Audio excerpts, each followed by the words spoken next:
हाय नमस्कार, मी वैभवी पुन्हा एकदा स्वागत करते माझ्या आजच्या डेली ब्लॉगमध्ये. मी चालले आहे कुठे नक्की बघा. इथं बघा शिवण्याला आम्ही घेऊन चाललो होतो. शिवराज गेला होता शाळेला, त्यामुळे त्याला आज पेपर होता, त्यामुळे त्याला पाठवलं तर त्याला नेलंच असतं. आणि नंतर त्यांनी पेट्रोल टाकून घेतलं आणि इथं आलो होतं जिलबी घेण्यासाठी. मंगळची जिलबी खूप छान आहे, म्हणलं जिलबी घ्यावं जाताना काहीतरी गोड. आणि इथं बघा आज होती पप्पाची पुण्यतिथी. 4 वर्ष पूर्ण होऊन 5वं लागलं. 31 डिसेंबरला पप्पाची पुण्यतिथी असते. बरोबर 31 तारखेला वारलेलं 31 डिसेंबरला. आज मस्तपैकी असा मेनू केला होता. सगळेजण बघा जेवण करत होते. या पुरी आधी माणसं ती जेवले, नंतर बाया ती आता लेकरांना जीव घालत होते. इथं बघा ही आमच्या मामाची मुलगी बसली होती, ती आजारी असल्यामुळे. इथं मी मस्तपैकी असं जेवण करून घेतलं. मी जेवण करायला लागले, शिवण्या बघा कशी मांडीवर बसली. मी जेवण करताना काय उठतच नाही.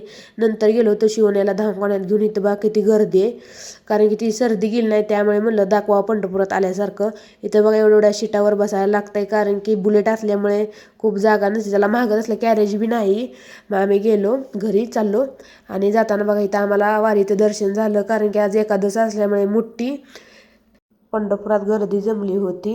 आणि नंतर मला बी झाली होती खूप सर्दी. माझा आवाज कसा येते ते नक्की सांगा. इथं संध्याकाळी लेकरांना आणलं होतं त्यांच्या काकांनी गाड्या, ते त्यांचं खोलाखोलीचं काम, जोडाजोडीचं काम चालू होतं.